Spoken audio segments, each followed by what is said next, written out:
Right, we're with Welling assistant manager Mike Jones after a 2-0 defeat at home to Glebe in the SCEFL Challenge Cup. Mike, I thought they started very well, credit to them, and they probably missed a sitter as well, and I think we were chasing around for the first 15-20 minutes.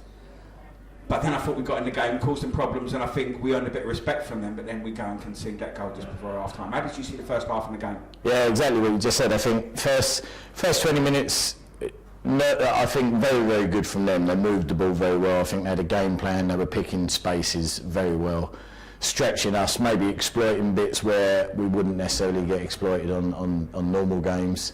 I think we were nervous. We were giving them a bit too much respect. Certainly, first 15-20 minutes, as you said, they could have had at least one. I think maybe two goals early on. But we've dug in and we've stuck together. And then I think literally the last 20-25 minutes, really impressed with the boys. I think we've moved them. I think we've caused them trouble. I think we've used the wings really well.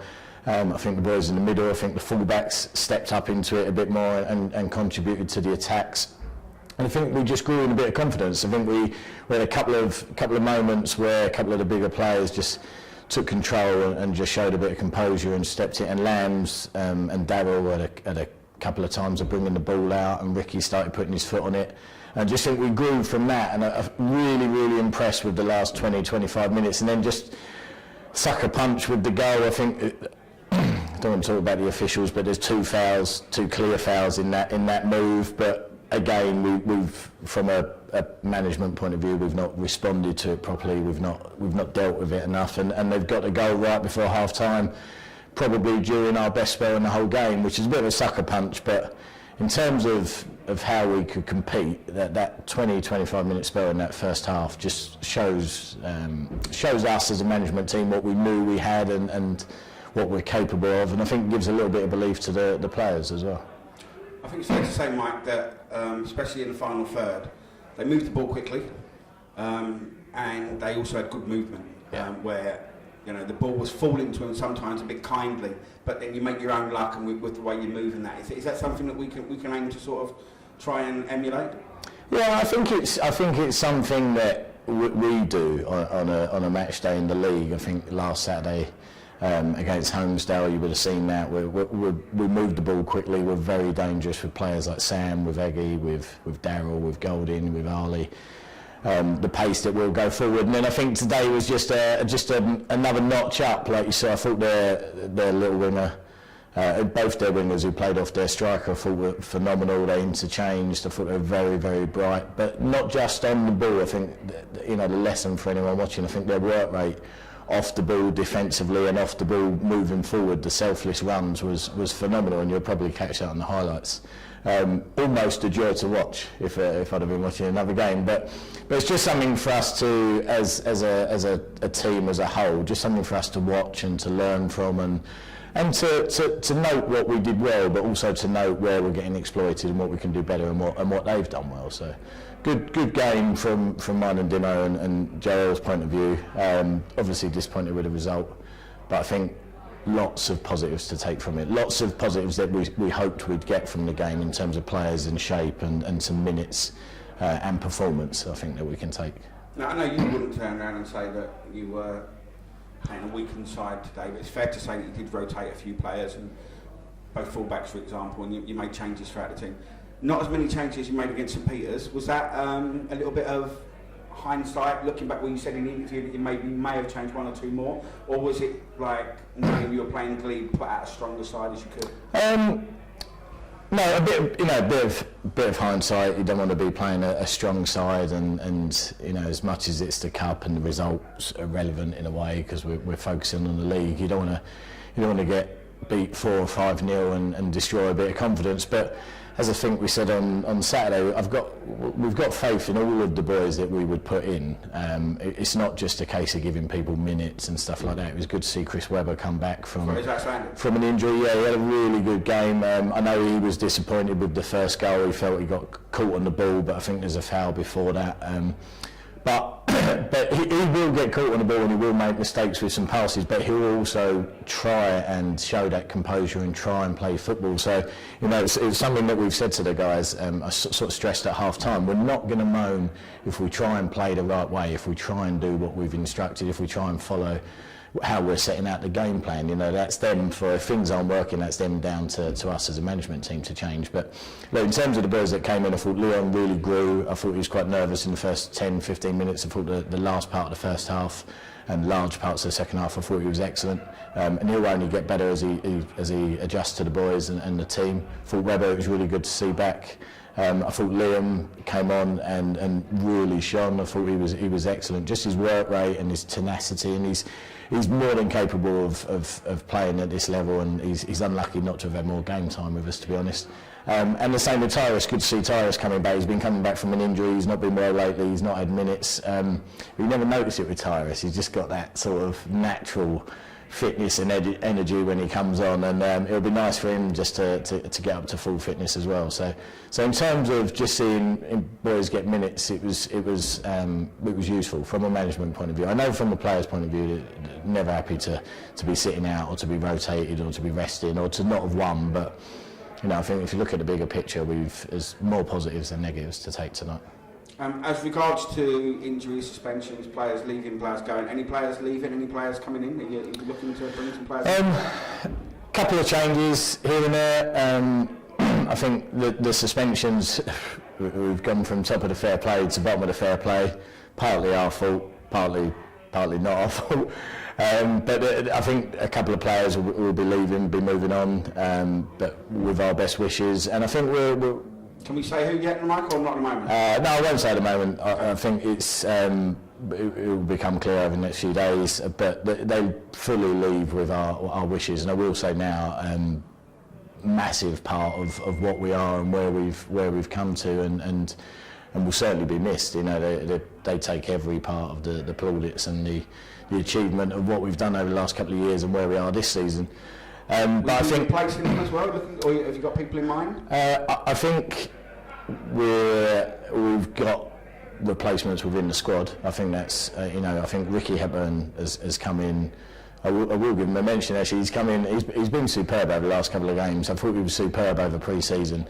Very, very unlucky not to have played more. It's just the way it's worked out, in all honesty, in a couple of games. But I think we confident in the players that we've got within the squad, but likewise we will always be looking. I think we've got a couple of targets in mind, maybe not just for this season, just for the future and going forward, but in what we've got signed on right now, I think we're more than happy with. I'm not going to get ahead of yourselves, and I know you're not going to either, but I just want to make a general point that if we were challenging for promotion or did get promotion, I asked you this question last year. As regards to will there be wholesale changes, would you see loads of changes if we did go up a level in the near future? That's a difficult question. I think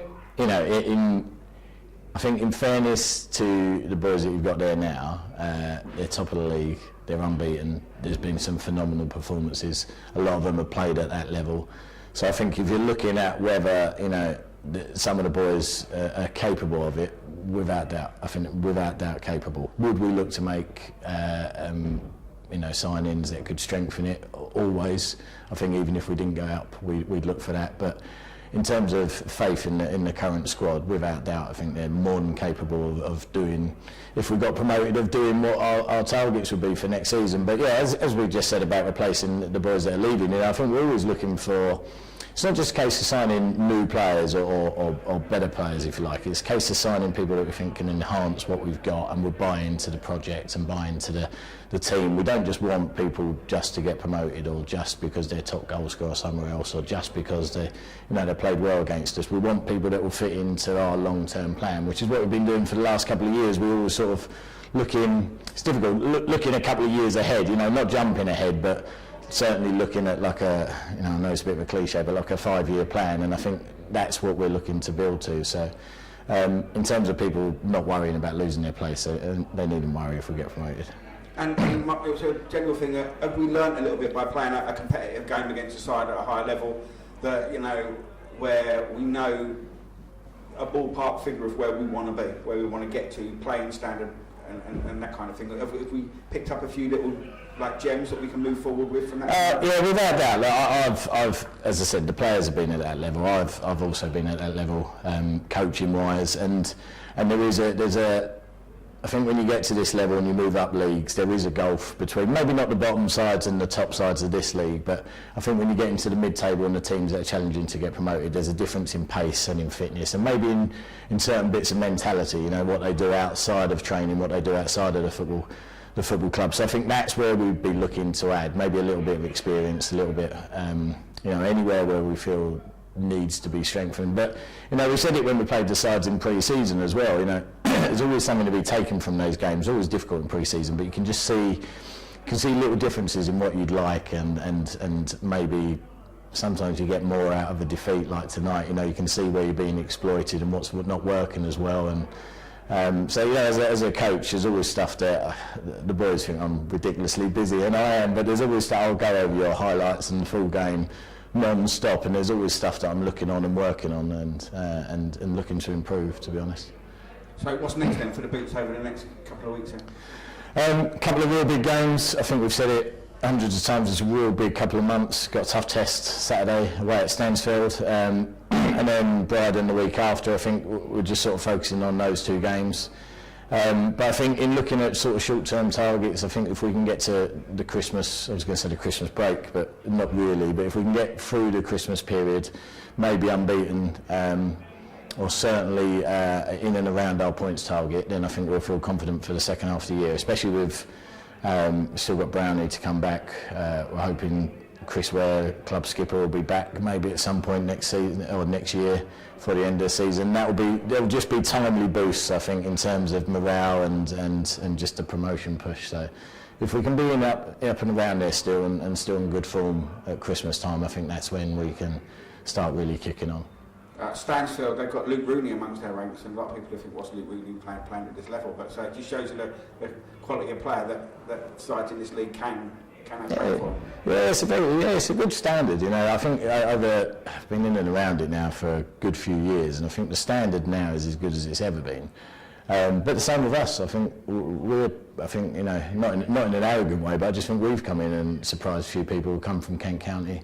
We've got some really good players. We've attracted players. I know people think there's money down there, but it's a lot of connections, a lot of people buying into the project, that the side, what we're doing down here. And the biggest thing we've always said is, one, we want to enjoy it. But you enjoy it by working hard and by learning and by winning, and luckily the winnings come on, so it makes all of the other stuff a lot easier. But everyone we've talked to in terms of off the field or on the field, we wanted them to be part of what's happening down here and part of the project, and want to understand it and want to buy into it. So it is a good level. I think there's a few good sides down here, but we want to be one of the best, if not the best.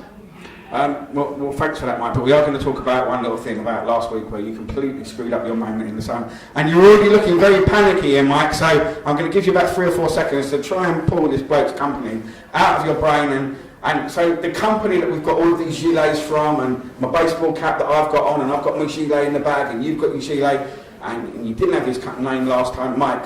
Do you want to give him his moment in the sun? Do you know what? I think everyone knows who he is now. It's been so good. I'm not going to embarrass you by stating the name of the company. I think it's quite clear.